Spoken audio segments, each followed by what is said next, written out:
remember the exact moment she said it. Like the air itself had shifted in our living room, like something sacred had quietly slipped out the door without saying goodbye. We were sitting on opposite ends of the couch, the same couch we'd picked out together 10 years ago after arguing over fabric for 2 straight weekends. The TV was on, but neither of us was watching. Her wine glass rested lightly in her hand, untouched for a while, which should have been my first clue. "Have you ever thought about opening things up?" she asked. She didn't look at me when she said it. Her eyes stayed fixed on the flickering screen, but I could feel her watching me anyway, waiting, measuring, calculating. At first, I thought she was joking. I even let out a quiet chuckle, shaking my head. "Opening what? A window, it's winter." She didn't smile. That's when something inside me tightened. "I'm serious, Mark," she said softly. "An open marriage." The words didn't land all at once. They echoed, bounced around my skull like something foreign, something that didn't belong in our home.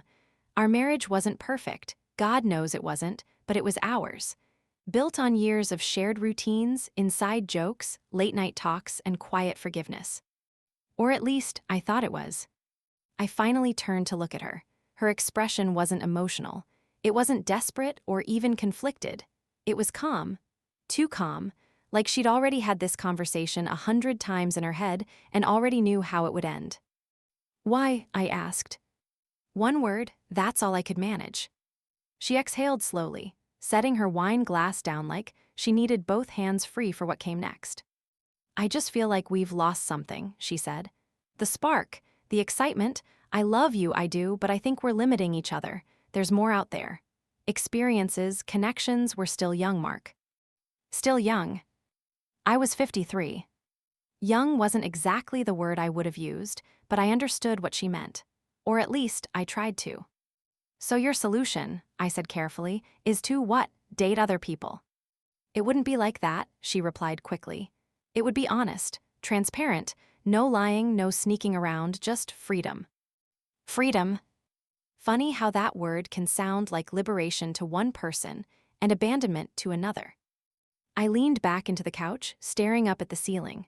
My mind was racing, but my body felt oddly still, like I'd stepped outside of myself, watching this conversation happen to someone else. "Is there someone?" I asked. That's when she finally looked at me. And there it was. Just for a split second, a flicker, a hesitation. Then it was gone. "No," she said. "Too quickly. Too clean." I nodded slowly, like I believed her, like I wanted to believe her. But something had already cracked. The silence stretched between us, heavy and suffocating.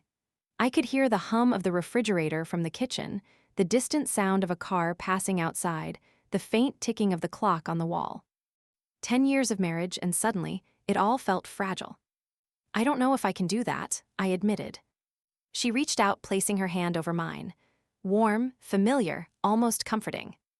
"I'm not asking you to rush into anything," she said gently.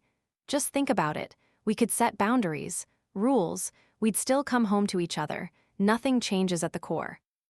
Nothing changes. That was the biggest lie of all. Because everything had already changed.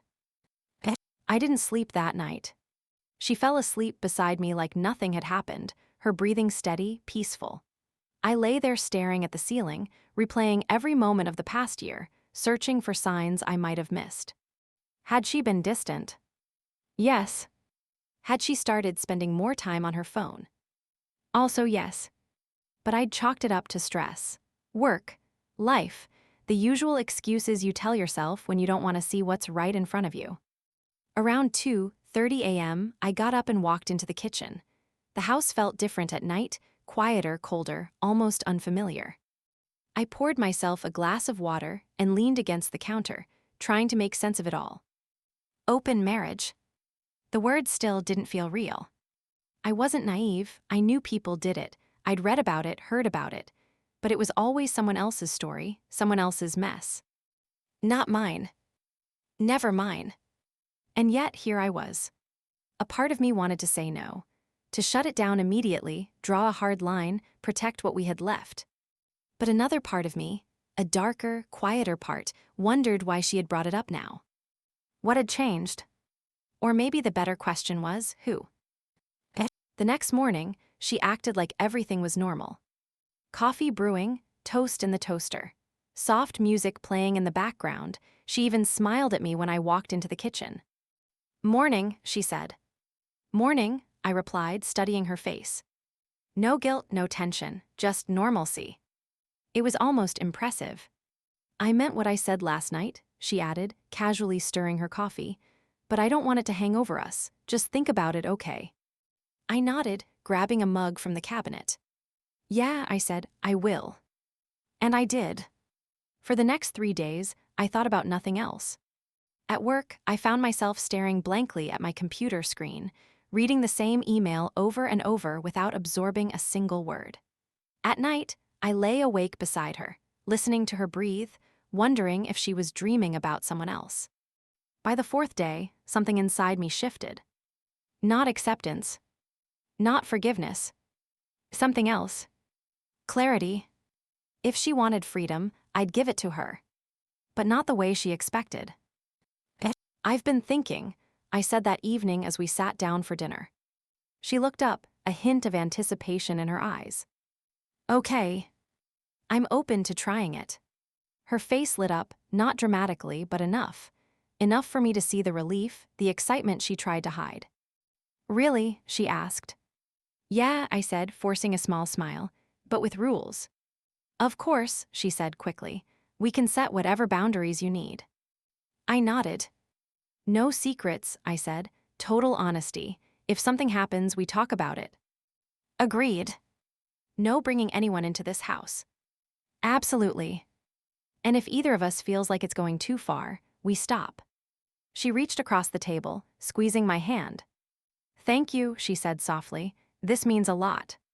I held her gaze, searching for something, anything, that resembled the woman I thought I knew. But all I saw was someone new. Someone I didn't fully recognize. "Yeah," I said quietly, "we'll see how it goes." And in that moment, I made a decision. I wasn't going to fight her on this. I wasn't going to beg her to stay. I was going to play along. Right up until the truth showed itself.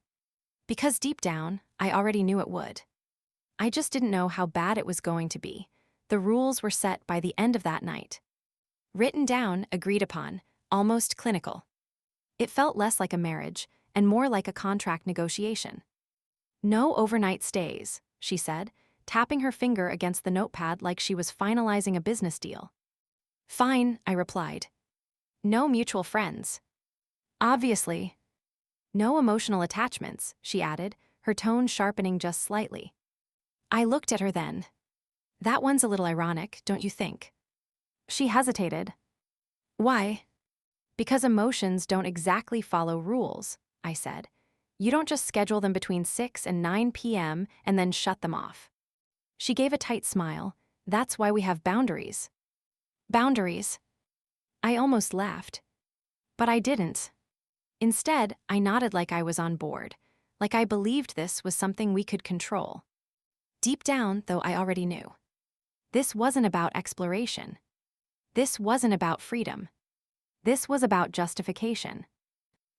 The first week felt strangely normal. Too normal. She didn't rush out, she didn't suddenly start dressing differently or staying out late. If anything, she seemed lighter, more relaxed. Like a weight had been lifted. And that told me everything I needed to know. Because people don't feel relief when they start doing something. They feel relief when they no longer have to hide it. By the second week, the changes started. Subtle at first. Her phone, which used to sit carelessly on the kitchen counter, was now always within arm's reach. Screen facing down, notifications muted. She started taking calls in the other room. Longer showers. A new perfume I'd never smelled before. I noticed all of it. I just didn't say anything. Because I wasn't playing defense anymore. I was observing. Waiting. "You're quiet," she said one night as we lay in bed. I turned my head slightly, just tired. She studied me for a moment, like she was trying to read something beneath the surface. "You okay with all this?" she asked. There it was. Not concern. Validation. "Yeah," I said calmly, Why wouldn't I be? I don't know, she shrugged. It's new, different. Different doesn't mean bad, I replied. She smiled at that, a small, satisfied smile. Exactly. Exactly. 3 weeks in, she had her first official night out. At least, the first one she admitted to. I'm meeting someone for drinks, she said casually, adjusting her earrings in the mirror. Someone. Not a name. Not a detail. Just someone. Okay, I said from the doorway, watching her. She looked good. Too good for just drinks. You want to know anything? She asked, almost teasing. I shook my head. No secrets, right? You'll tell me what matters. She paused for a fraction of a second. Then nodded. Right. As she walked past me, she placed a quick kiss on my cheek. Don't wait up. And just like that, she was gone. The house felt different after she left. Not empty. Just exposed. Like the walls had been listening this whole time and were finally ready to speak. I poured myself a drink and sat in the living room, staring at nothing in particular. I tried to imagine her out there. Laughing. Smiling. Leaning in close to some stranger, like she used to do with me. And strangely, I didn't feel jealous. Not yet. What I felt was something colder. Detachment. Like I was already starting to let go. Around 11:47 p.m., her phone buzzed. She'd forgotten it. Left it on the kitchen counter. Face down. Silent. But the vibration echoed through the quiet house like a gunshot. I froze. For a long moment, I just stared at it. Then it buzzed again. And again. 3 messages, back to back. My chest tightened. This was it. The moment every part of me had been building toward. I stood up slowly, walking toward the counter like I was approaching something dangerous. Because I was. I knew once I crossed this line, there was no going back. No pretending. No illusions. Just truth. Raw and unfiltered. The phone buzzed again. I picked it up. My hand was steady. Too steady. The screen lit up. And there it was. A name. Not someone. Not anonymous. A real name. Ryan. My jaw tightened. I didn't recognize it, which somehow made it worse. I unlocked the phone. She hadn't changed the password. That almost made me laugh. Or maybe she wanted me to see. Maybe this was part of it. Total honesty, right? I opened the messages. And just like that, everything changed. Ryan, I can still taste you. My stomach dropped. The next message came in as I stared at the screen. Ryan, tonight was insane. I felt something twist inside my chest. Not pain, not exactly. Something sharper. More precise. I scrolled up. And the further I went, the worse it got. Weeks. Not days. Weeks of messages. Flirty at first. Then explicit. Then intimate. Too intimate. Inside jokes. Nicknames. Plans. Photos. My grip tightened around the phone. This wasn't new. This wasn't something that started after our agreement. This had been happening long before. Before the conversation. Before the rules. Before the lie. The open marriage wasn't a suggestion. It was a cover. I kept scrolling. Against my better judgment. Against every instinct telling me to stop. And then I saw it. A message from her. Sent 3 nights before she ever brought it up to me. I think he's starting to suspect something.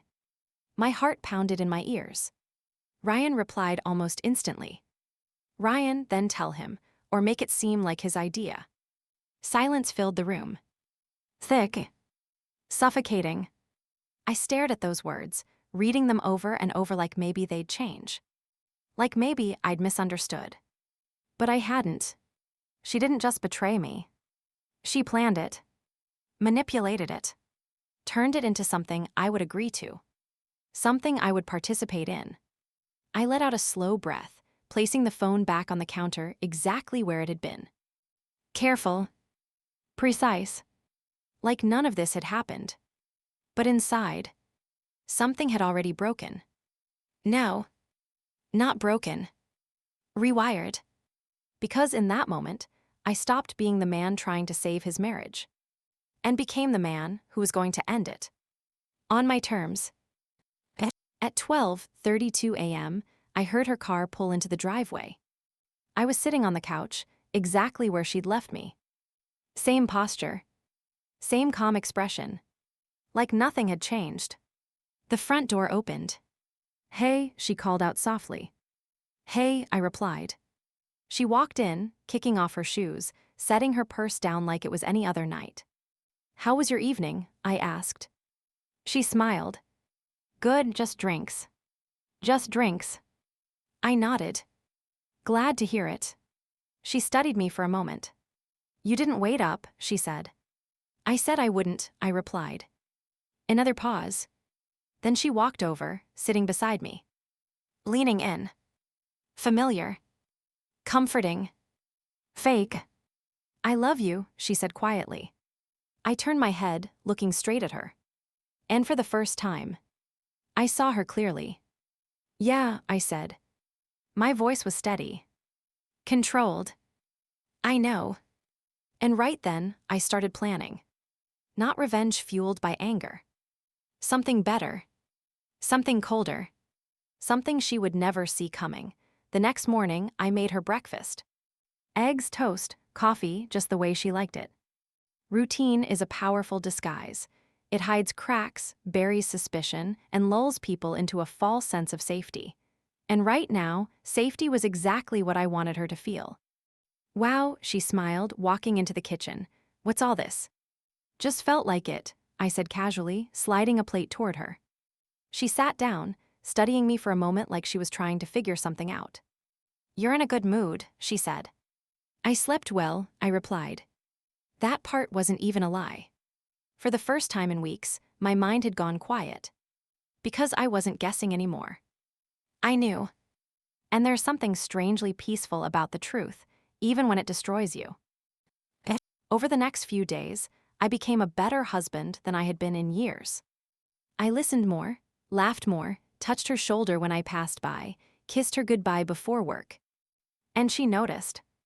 Of course she did. "You've changed," she said one evening, curling up beside me on the couch. "Have I?" "In a good way," she smiled, more present. I nodded slowly. Maybe I just needed a wake-up call. Her expression softened, like my words confirmed something she already believed. "That's what this is about, you know," she said. "Growth, honesty." Honesty. The irony was almost unbearable. But I kept my face calm, my voice steady. "Yeah," I said, "I get that now." And the more I played along, the more she relaxed. The more she trusted me. The more careless she became. She stopped hiding her phone as much. Not completely, but enough. Enough for me to catch glimpses. Names, notifications, quick flashes of conversations she assumed I wouldn't notice. "Ryan." Always Ryan. I didn't confront her. Not yet. Because confrontation is messy. It gives people a chance to explain, to twist, to lie in ways that almost sound like truth. And I didn't want that. I wanted clarity. Control. Timing. So I started building something instead. Quietly. Carefully. I opened a separate bank account. Moved small amounts at first, nothing noticeable. Canceled the joint credit card she rarely used and replaced it with one in my name. Spoke to a lawyer during my lunch break, sitting in my car like I was making some kind of back alley deal. "What's your situation?" he asked. I stared out the windshield, watching people walk past like normal life was still happening somewhere. "My wife," I said calmly, "has been having an affair, and she convinced me to agree to an open marriage to cover it." There was a pause. "Then, do you have proof?" I thought about the messages. The screenshots I'd quietly taken that night. The dates. The lies. "Yeah," I said, "I do." "Good," he replied, then you're in a strong position. Strong position. It sounded so clinical. So detached. Like this was just a case. Not 10 years of my life. That same night, she had another date. Different outfit. Same energy. You sure you're okay with this? She asked, almost as if she needed to hear it again. I looked up from my phone. Yeah, I said, go have fun. She smiled, leaning down to kiss me. And for a brief second, I almost pulled away. Almost. But I didn't. Because I needed her to believe everything was fine. That I was still in the dark. Still playing her game. As soon as she left, I got to work. I sat at the dining table, my laptop open, documents spread out in front of me. Bank statements. Property papers. Insurance details. Everything we had built together, now being divided into columns and percentages. It didn't feel real. Not yet. But it would. Soon. Around midnight, I checked her location. We shared it, always had. Another layer of trust. She wasn't at a bar. Or a restaurant. She was at an apartment complex. Same one as last time. Ryan. I stared at the screen for a long time, memorizing the address. Then I did something I hadn't planned on doing. Something impulsive. Something dangerous. I grabbed my keys. The drive felt shorter than it should have been. My hands were steady on the wheel, my eyes locked on the road ahead. No music. No distractions. Just a single thought repeating in my head. See it for yourself. The building was modern, clean, the kind of place that looked expensive without trying too hard. I parked across the street, engine still running. Lights were on in one of the units. 3rd floor. I didn't know how I knew, but I did. Maybe it was instinct. Or maybe it was the fact that I'd already seen enough to piece it together. I sat there for a while, watching. Waiting. Half hoping I'd see something that would prove me wrong. Something that would give me an out. But deep down, I knew better. At 12:41 a.m., the balcony door slid open. And there she was. My wife. Wrapped in someone else's hoodie. Laughing. Carefree. Alive in a way I hadn't seen in years. A man stepped out behind her. Ryan. Taller than me. Younger. He handed her a drink, brushing his hand against hers like it belonged there. Like she belonged there. My chest tightened. Not from jealousy. From finality. Because this was real. Not messages. Not assumptions. Not theories. Reality. Unfiltered. Undeniable. He leaned in, whispering something in her ear. She laughed again, hitting his arm playfully. Then she kissed him. Not hesitantly. Not like someone doing something wrong. But like someone who had already decided this was right. I watched it happen. Didn't look away. Didn't flinch. I forced myself to absorb every second. Because I wanted to remember this feeling. Not the pain. But the clarity. I turned off the engine. Sat there in silence. And let it sink in. 10 years. Reduced to this moment. To a balcony. To a stranger's hoodie. To a kiss that wasn't mine anymore. When I got home, the house felt even quieter than before. I walked inside, locked the door, and stood there for a moment. Just breathing. Just existing. Then I walked into the bedroom and started packing her things. Not everything. Just enough. A suitcase. Clothes. Shoes. Toiletries. Essentials. I placed it neatly by the door. Not out of anger. Out of intention. At 2:07 a.m., I heard her car pull in again. Same routine. Same footsteps. Same casual energy. But this time, everything was different. The door opened. Hey, she called out softly. I stepped into the hallway. She froze. Her eyes dropped to the suitcase. Then back to me. Confusion flickered across her face. Mark, what's this? I held her gaze. No anger. No raised voice. Just calm, calculated truth. I think, I said slowly, it's time we stop pretending. The silence that followed was heavier than anything we'd ever shared. And this time, there was no coming back from it. She didn't speak right away. Her eyes moved from the suitcase to me, then back again, like her brain was trying to rearrange reality into something that made sense. Stop pretending what? She asked, her voice quieter, now thinner. I let a few seconds pass. Not to be dramatic, but because I wanted her to feel it, the shift, the loss of control. This, I said, gesturing lightly between us. Us, the rules, the honesty, all of it. Her expression tightened. I don't understand. That was the first lie. And it almost made me smile. I took a slow step closer, keeping my tone even. You don't understand, or you don't want to. Her jaw flexed. Mark, if this is about me going out tonight, we agreed. No, I cut in, not raising my voice, just ending hers. Don't do that. She blinked. Don't rewrite it like I'm the one confused, I added. I'm not. Now she was starting to feel it. The tension. The shift in power. You're scaring me, she said, and for the first time, there was something real in her voice. Not guilt. Not yet. Fear. Good. You should be, I replied calmly. Silence filled the hallway, thick and suffocating. Then I said his name. Ryan. It hit her like a slap. Not physically. But I saw it. Her shoulders stiffened, her breathing caught, her entire body froze for just a fraction too long. And that was all the confirmation I needed.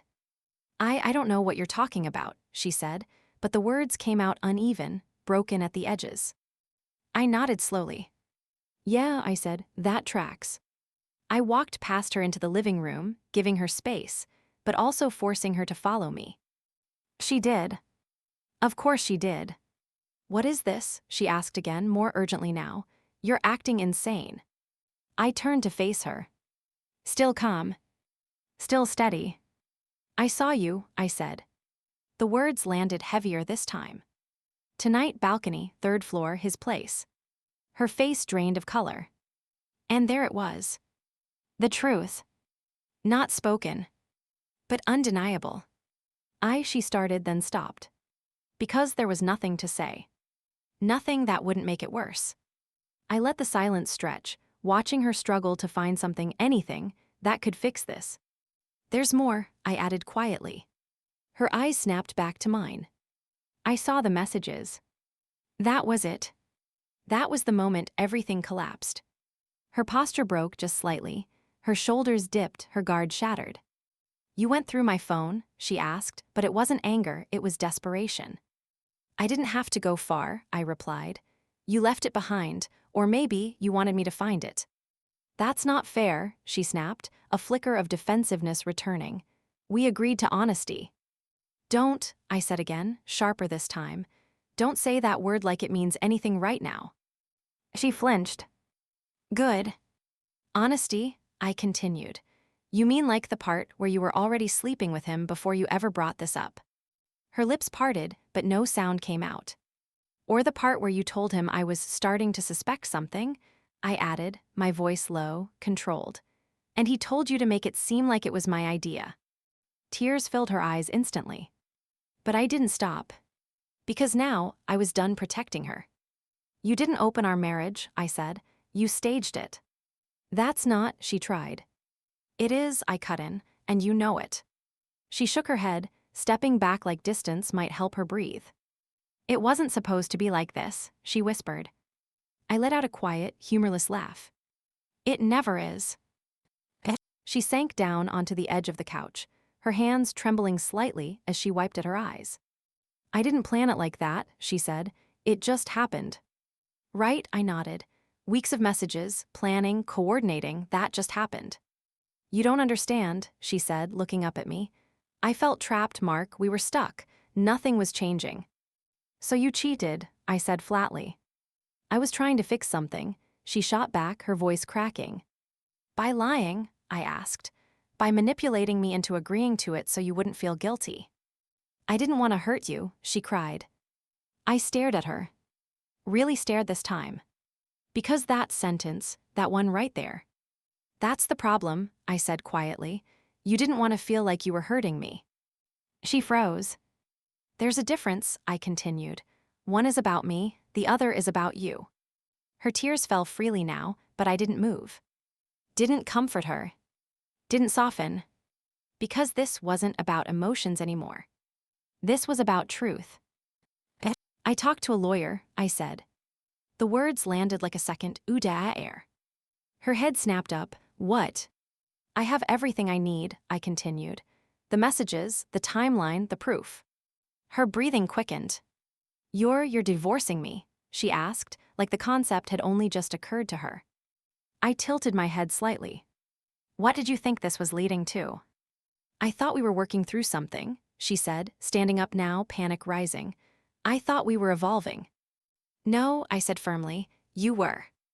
The room went silent again. You moved on, I added. You just wanted me to approve it. That's not true, she whispered. It is, I said, and deep down you know it. She looked at the suitcase again.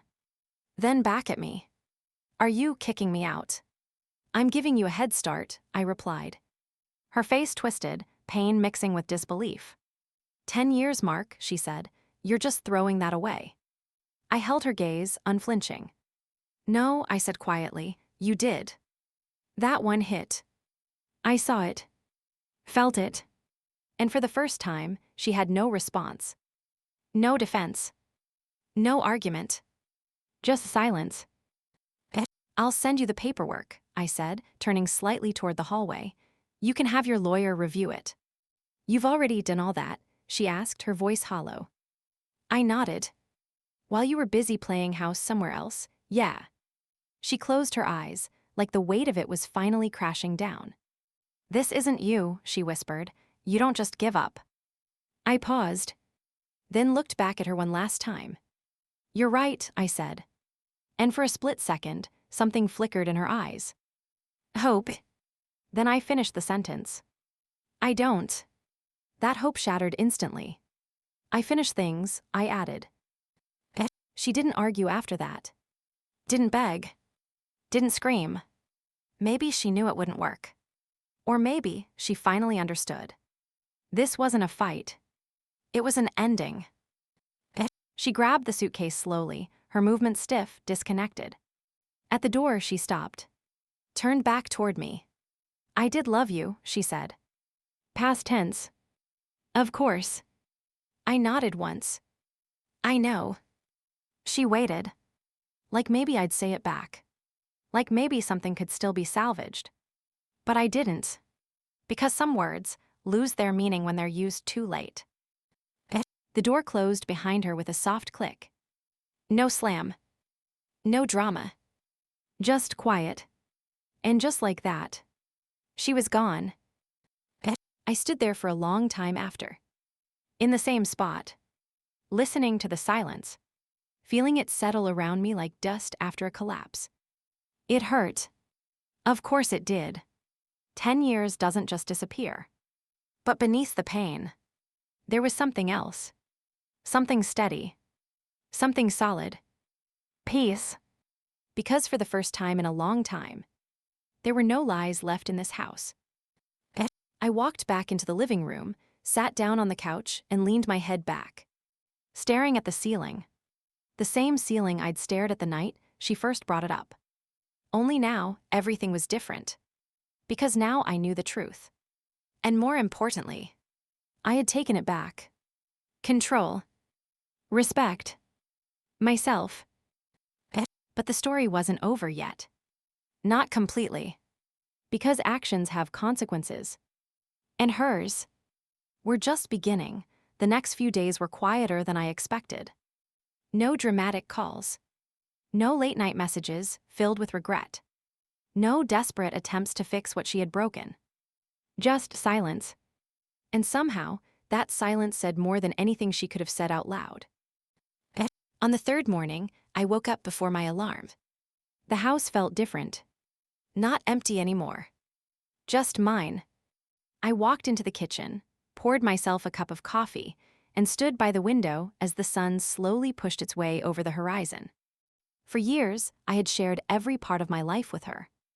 Every routine, every decision, every quiet morning like this. And now it was just me. It should have felt lonely. But it didn't. It felt clean. The paperwork moved faster than I thought it would. My lawyer called me that afternoon. "She's agreed to the terms," he said. I frowned slightly. That was quick. "Usually means one of two things," he replied. "Either she knows she doesn't have a case, or she doesn't want things dragged out." I already knew which one it was. She didn't want the truth stretched out in court. Didn't want timelines, messages, and reality laid out in front of strangers. Didn't want to see herself the way I had seen her that night. Exposed. Unfiltered. Final. A week later, I saw her again. Not by accident. She had asked. "One last conversation," her message read, "please." I almost ignored it. Almost. But something in me wanted closure, not for the marriage, but for myself. So I agreed. We met at a small cafe across town. Neutral ground. Public enough to keep things contained. Private enough to speak freely. She was already there when I arrived. Sitting by the window. And for the first time in a long time, she didn't look in control. No perfect posture. No calm confidence. Just tired. Worn down. Real. I sat across from her. Neither of us spoke right away. Then she finally broke the silence. "You look different," she said. "I am," I replied simply. She nodded like she expected that. "I didn't think it would end like this," she admitted. I leaned back slightly in my chair. "That's the thing about consequences," I said. "They don't really care what we think." She looked down at her hands, fidgeting with the edge of her sleeve. "I messed up," she said quietly. That was the first honest thing she'd said in a while. "Yeah," I replied. Her eyes filled with tears again, but she didn't let them fall this time. I thought I could have both," she continued. "The life we built and something new, something exciting." I nodded slowly. "And now?" She let out a weak breath. "Now I don't have either." There it was. Not love. Not regret for me. Loss. For herself. And strangely, that didn't hurt. It just confirmed everything. "Are you still seeing him?" I asked. She hesitated, then shook her head. "No." I studied her face for a moment. "Why not?" Her lips pressed together. "Because it wasn't real," she admitted. "It was an escape, and once everything collapsed, so did that." I nodded. That made sense. Affairs thrive in shadows. They don't survive daylight. "I'm not asking you to take me back," she said quickly, almost defensively. "I know that's not happening." "Good," I replied. No hesitation. No softness. Just truth. She swallowed hard, nodding again. "I just needed to say it out loud, to you." "Why?" She looked at me, really looked this time. "Because you deserved better than how I ended things." I held her gaze. "You're right," I said. And that was it.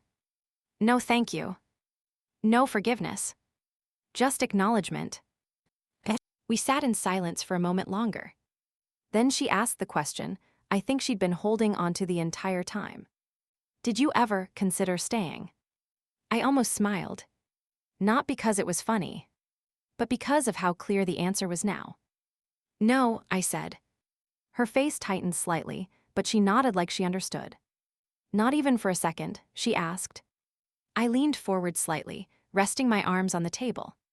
"I considered who I would become if I stayed," I said, "and I didn't like that version of me." That one landed. I saw it in her eyes. The realization that this wasn't just about betrayal. It was about identity. Respect. Self-worth. "I used to think you, Dee, never leave me," she said softly. I tilted my head slightly. "I used to think you, Dee, never give me a reason to," I replied. Silence. Heavy. Final. We didn't say much after that. There wasn't anything left to say. No loose ends. No unanswered questions. Just acceptance. When we stood up to leave, she hesitated for a moment, then stepped forward and hugged me. It was brief. Careful. Like she wasn't sure she still had the right. I didn't hug her back. Not out of cruelty, but because that chapter was closed, and I wasn't reopening it for comfort. As I walked out of the cafe, I didn't look back. Not once. Because I didn't need to. The past was exactly where it belonged. Behind me. Months passed. Life moved on. Slowly at first, then all at once. I changed things. Small things. New furniture. New routines. A different gym. A different way of living. Not to erase the past, but to stop living inside it.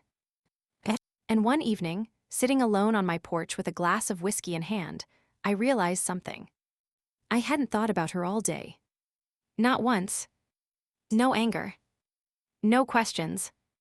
No what-ifs. Just peace. Real peace. The kind you don't have to convince yourself is there. People always talk about revenge like it's loud. Explosive. Dramatic. But the truth, the best kind of revenge, is quiet. It's walking away with your dignity intact. It's rebuilding your life so completely that the person who broke you no longer has a place in it. It's becoming someone they no longer recognize and no longer have access to. She wanted freedom. And in the end, I gave it to her, just not the way she expected. Because while she was busy chasing something new, I was busy finding something she could never take from me again. Myself. And that was the only thing that ever really mattered.